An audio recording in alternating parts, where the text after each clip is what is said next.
All right, join me right now from Las Vegas is UFC lightweight standout Drakkar Klose. Drakkar, thank you, man, so much for the time. It's fight week. How you feeling? I'm feeling good, man. I'm just ready to get in there and get this fight over with so I can have some pizza. Definitely. Now, the last time you were competing was 11 months ago, and it was a totally different atmosphere during fight week. How different is it for you? Yeah, it was the last fights that had audience, you know what I mean? And now um there's gonna be no fans allowed. Um a lot's changed since then, I think that fight, dude, I had a lot of pressure on me. And this fight, it is what it is. No pressure, nothing. No pressure, man. I think fighting Benil, I just had a lot of pressure from my family and just to, try to crack into that top 10 that I put on myself. And now it's like, I'm not trying to chase a belt anymore. I'm just trying to, just go out there and make as much money as I can. So, no pressure. When did that change? Did it change in 2020, or was it something that was in your mind before then? It's kind of like after that fight and just watching the fights, man. This system's rigged. You know what I mean? It's I can win 10 more fights and still not get a chance to fight for the belt. Like Charles Oliveira, it's like he's won 8 in a row and they're still not talking about him. So it's like, why even try to do that? Let's just go make this money. Definitely. Well, we've seen it with Tony Ferguson. I think he's a better example, right? He didn't Yeah. even get to fight for the real belt. Yep. And it's a popularity contest, and you know what I mean? It's not about who's the best in this sport anymore. I was watching another interview you did ahead of this fight, and you mentioned that you sustained an injury during the Beneil Dariush fight. Could you pinpoint the moment the injury happened and talk about the process of getting fixed up, patched up? Actually, it happened, 3 weeks before the fight. I had torn my shoulder. So, no excuses, you know what I mean? Like I could have pulled out from the fight, but in my head, I still thought I was going to win the fight. So I'm not blaming it on a tore shoulder. I thought I still was going to go in there and get the job done. You're one of the toughest guys in the division. You've never been finished, but that was the first finish of your career. I look at that and I look at brain health, and you mentioned yourself as someone that wants to fight for money and continue fighting for money.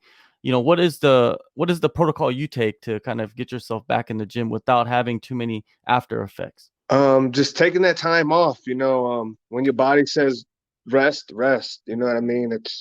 You got some coaches in there and like trying to get you back in there to help other people. But at the end of the day, those other people, they're not paying your bills. Them coaches, they're not paying your bills.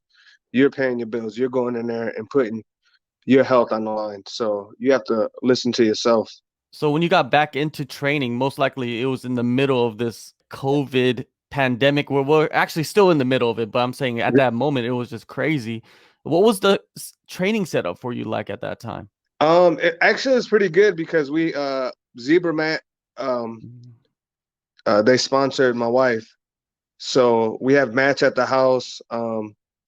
We have pretty much everything you need at my house to train, and we just bring guys in, and she's my wife. She's fought a couple times Yeah. during this, and we just bring people in for her, and as best as we can. And since things are opening up a little bit more, it's a lot easier to travel around and get training in.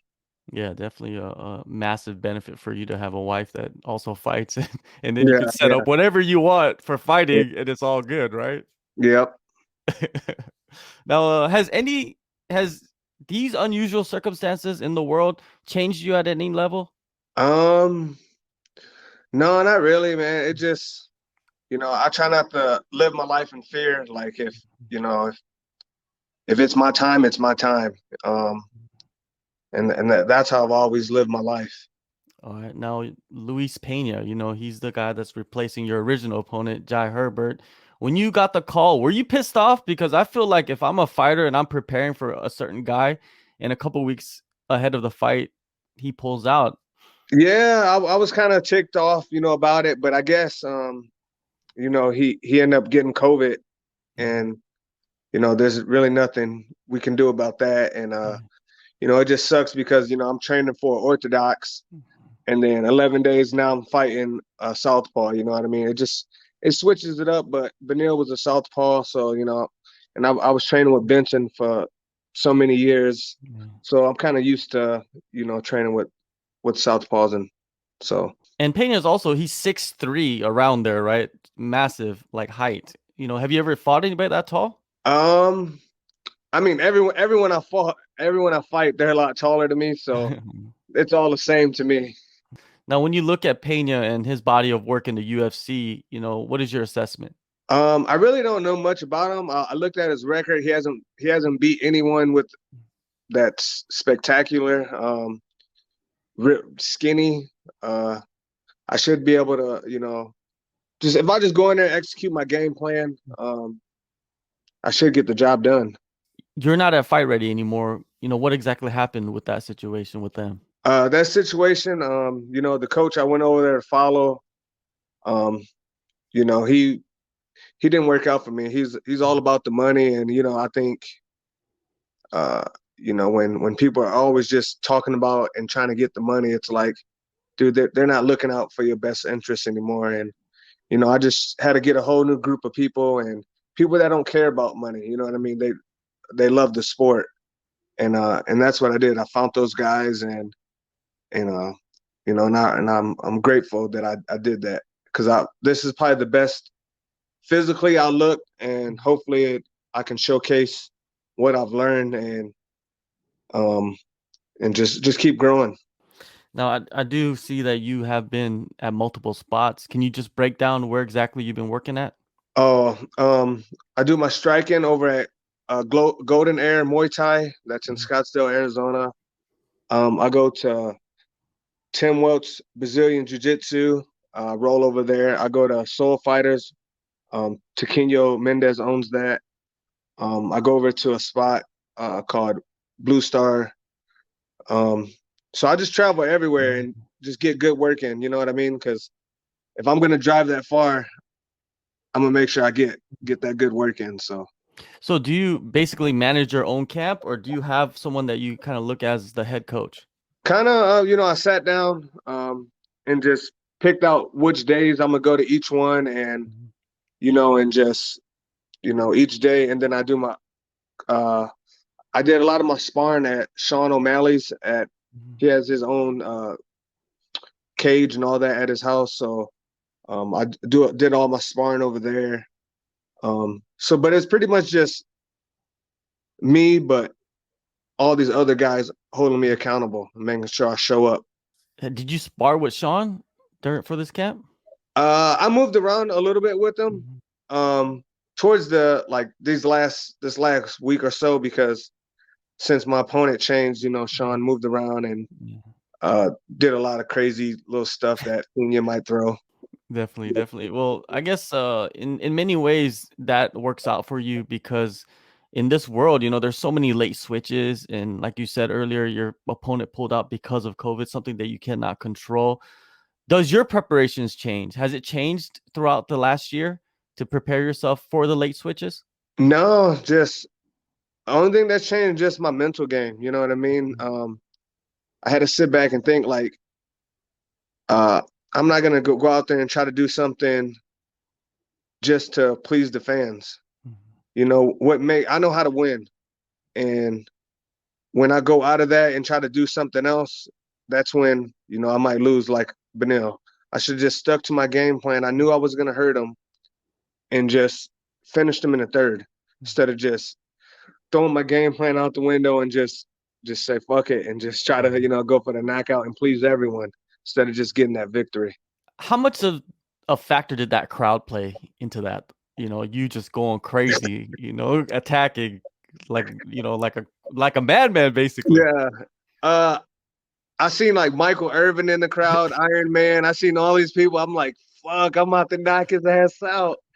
And I think it played a big factor in that fight. And you know, I respect Manil, but I think if we ever fought again, I think it'll be a different outcome. I think we're gonna see that in the future. I would love to Uh, see it in the future, actually. Now, you mentioned, you're there to win. How do you see yourself winning this fight? Um, I'm just trying to get the victory. I'm not gonna Mhm. say I'm gonna knock him out. I'm not gonna say submission. I'm just gonna leave with my hand raised. All right. Now, a couple more questions just pertaining to MMA. Cub Swanson, he put up a tweet recently. I'm pretty sure you saw that saying, I think all MMA media should be required to have 3 amateur fights. Thoughts, question mark. What are your thoughts on that suggestion about someone like me? Should I fight to feel what it feels like to be a fighter? No, because there's a lot of coaches in this game. I guess I don't know if Greg Jackson's ever fought. I know John Crouch has never fought. You know what I mean? And they're some of the top coaches. So how did they get to that level? Without fighting. You know what I mean? So I think that's and I know other coaches in other sports. They've never coached, but they can. It's just the way you talk to your fighters and stuff. Mhm. So I don't believe in that. Maybe more of a like some people have the brain for it, you know what I mean? Like the mind for it, not the brain, but the mind for coaching instead of just actually the physical abilities is not there. Yeah, because a lot of fighters like I can tell you like now like I cannot be a coach. The way I can't explain something perfect to someone and get through them like other people like people that haven't done it. So what he said is isn't true. You know what I mean? Okay, the other thing is, inside the cage, the referee gives a lot of warnings. This is something I've noticed more in 2020 is like a warning for this, a warning for that. And I was thinking like 3 of the top violations are like fence grabs, groin shots, and eye pokes. Which violation do you think should be an automatic point deduction? Like there's no question. Oh, eye poke definitely because that changes the game up. Once you poke an eye and you know what I mean, and you can't see, so it kind of throws it off. Like DC when he got poked, that changed the game up for him. That fight, oh, you talk about the Miocic fight? Yeah, yeah, yeah. Yeah, yeah. Those fights were like eye poke competitions, though, right? Like they Oh poked each yeah, other's yeah. eyes over and over. It was, You poke mine, I'm gonna poke yours. Yeah, yeah, you got to even it out somehow, right? All right, yeah. man. Well, you're stepping back in there. It's been 11 months. I'm excited for your return. It's a good matchup, man. I think that it's gonna be fireworks. I know you're there just for the win, but I feel like there's gonna be a finish, man. I always feel like there's gonna be a finish in a fight. Thank you so much, Drakkar, for the time, and good luck on the fight. Hey, thank you. I appreciate it, man. Anytime.